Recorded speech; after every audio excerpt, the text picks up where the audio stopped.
Bom, nesse vídeo eu quero falar com vocês sobre o Zé Wellison, que história é essa, né? De que o Santa Cruz teria interesse em contratar o jogador que está encostado no Fortaleza, não tem sido uma peça importante, atleta que já passou pelo Sport, pelo Atlético Mineiro e outros clubes aqui espalhados pelo futebol brasileiro. Será que teria alguma chance de sair essa história? Lembrando, tem mais um que pertence, né, ao Fortaleza, está emprestado aí ao Sport, rival, mas que, lembrando, né, ele deve deixar o clube no final desse ano e não tem sido aproveitado, que é o Pedro Augusto. Ele já foi especulado inclusive no início desse ano. Enfim, vou comentar aqui sobre essas possibilidades. Eu quero que você deixe a sua opinião aqui embaixo também nos comentários. Só antes, aproveite aqui para deixar seu like, se inscrever no canal. Eu me chamo Gustavo, aqui todos os dias, né, tem conteúdos do Santa Cruz para vocês. Então, nessa reta final, né, já no início de olho na próxima temporada, com vários conteúdos aqui de contratações, name rights, enfim, patrocinadores. Bora chegar a essa próxima meta, que é dos 70 mil inscritos, que quando chegarmos vamos realizar também um sorteio de uma camisa oficial do Santa Cruz para vocês, que inclusive estou devendo a minha, né? A minha tá lavando essa semana, que eu acabei não gravando com a camisa do Santa para vocês. Bora falar primeiro, né, sobre esse interesse, porque o meio de campo do Santa Cruz para o ano que vem pode ter algumas novidades, dentre elas, por exemplo, o João Paulo. Então você poderia ter um meio de campo com o João Paulo, Zé Wellison e o Galhardo como meia, mais um centroavante. Poderia sim, é um meio de campo bem ofensivo, ou você pode colocar o João Paulo como um meia, né, de criação, o Galhardo na frente, o Zé Wellison como um segundo volante e outro jogador pelo lado direito, né? Pode sim, tranquilamente fazer isso. O Balotelli, por exemplo, mais de retenção, pode ser. Lembrando que teria que ver também o potencial para contratar dois jogadores de peso. O João Paulo tem sim essa possibilidade de acontecer, baixa também, né? Mas eu acho bem difícil pensar em dois nomes de peso assim. Vamos analisar como que vai ser o planejamento para essa próxima temporada. Eu também não esperava tantos reforços igual foi nesse ano de 2025 e acabou acontecendo, né? Então pode ser que tenhamos surpresas positivas para essa próxima temporada.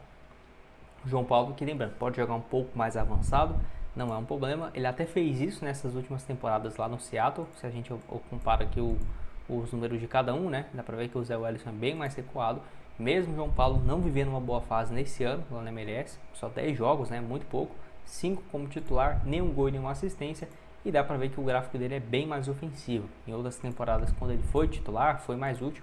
Dá pra ver aqui, ó, muito mais como um meia caindo pelos lados, tirando o segundo ano dele, em 2022, que ele jogou pouco, né, um pouco mais recuado também, teve uma lesão séria, só 6 partidas no início do ano, e acabou voltando aí com poucos jogos, né, então não vai ficar pro ano que vem, contrato até o dia 31 de dezembro, né, desse ano, e ficando livre, podendo inclusive assinar um pré-contrato. Outra coisa que eu até tinha comentado é que ele voltou, né, a jogar com um pouco mais de frequência só nessas últimas 2 partidas. Ele jogou 3 minutos contra o Portland Timbers, tinha mais de 4 meses que ele não entrava em campo, e foi titular contra o Real Salt Lake, né, nesse último final de semana, no dia 11. Então não sei se pode ser um indício de que o atleta vai renovar por lá. Vamos acompanhar de perto também essa situação. 6 temporadas consecutivas desde 2020, vai deixar o clube, então, essa é a tendência, com quase 200 jogos disputados. Lembrando que quando ele esteve no Santa Cruz também, fazendo um papel de um camisa 8, né, chegando muito bem na frente, em média 3 gols e 3 assistências, né, por temporada, cada um dos seus números. Tem até aqui o mapa de movimentação dele, naquele Brasileirão de 2016, olha que é muito mais ofensivo, muito bom também nas cobranças de escanteio, algo que não mudou, até mesmo quando ele esteve no Botafogo, né, onde realmente conseguiu muito destaque. E olha o tanto de torneio, né, que ele já disputou na sua carreira. Enfim, pode deixar a sua opinião aqui sobre o João Paulo nos comentários. O Zé Wellison, que já teve uma passagem rápida, inclusive pelo rival, pelo Sport, em 2021, quando naquela ocasião estava emprestado pelo Atlético Mineiro. Ele surge muito bem no Vitória, muito novo, em 2015 e 2016, é negociado com o Atlético e por lá chegou a ser titular em 2019. Foram 42 partidas naquele ano. Passou por empréstimo, além do Sport, pelo Botafogo em 2020 até o Carioca de 2021 e não conseguiu se encontrar até chegar no Fortaleza em 2022. Aquele ano foi o melhor ano da sua carreira, né? Não é à toa que foram no total 44 jogos, 44 jogos e 4 gols. 2023 também 54 partidas, 3 gols e 4 assistências, números bem interessantes mesmo. Aquele 2022 e 2023 do Zé Wellison. Acabou que ele foi perdendo um pouco mais de espaço desde o meio da temporada passada, então ele era titular absoluto até julho mais ou menos, com o Vojvoda, então teve essa mudança mesmo, não trocando de técnico, né? ele acabou sendo mais reserva. O Fortaleza contratou muitos meio-campistas, né? O Pochettino, por exemplo, e tal. Acabou que ele foi perdendo, sim, espaço, o Zé Wellison, e nesse ano vai ser a temporada que ele menos vai atuar, né? Podendo chegar no máximo lá 34 jogos na atual temporada, 25 partidas, 1 gol e apenas 2 assistências. Lembrando, o último jogo dele como titular foi ainda em junho e as últimas participações em agosto, 13 minutos contra o Corinthians, e o último jogo na Libertadores, na eliminação, ele jogou aí, né, contra o Vélez, dia 19 de agosto. Então tem um tempo aí que não tem jogado. Eu acho uma boa opção. Teria que ver se ele saindo do Fortaleza, se ele não teria espaço em outro time da Série A, porque aí certamente ele teria prioridade, né?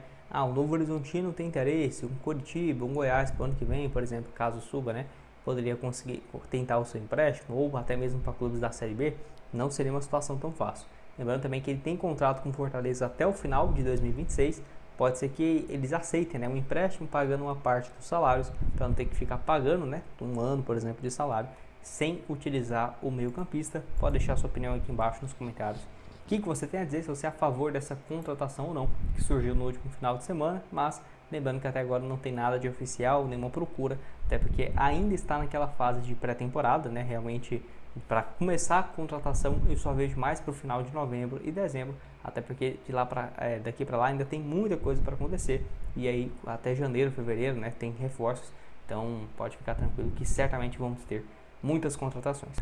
E o último aqui é o Pedro Augusto, né? Quem acompanha o canal aqui vai lembrar que ele foi um alvo no início dessa temporada. Até falei que era um pouco difícil de imaginar, porque ele chegou a viver bons momentos pelo Fortaleza, não tinha sido utilizado ainda em 2025, mas um empréstimo para uma Série D era um pouco improvável de acontecer. E ele foi para o rival, foi para o Sport, onde nessa temporada somou apenas 8 partidas, não tem sido titular, né? O último jogo foi no empate contra o Cruzeiro, 4 minutos, e titular só no último jogo foi contra o Bragantino, ainda no dia 14 de setembro, né? Então tem sido um reserva aí imediato, que possivelmente não deve seguir para o ano que vem, ainda mais num eventual rebaixamento, né, do Sport para a Série B do Campeonato Brasileiro. Pelo que eu vi aqui, ele ainda tem contrato com o Fortaleza até o final desse ano, tá por empréstimo, e aí para o ano que vem vai definir o seu futuro, se fica no Fortaleza, se fica no Sport ou vai para algum outro clube. 2024 dele até que foi bom no número de participações, 45 jogos, ele começa a temporada como titular e depois acaba perdendo, né, essa posição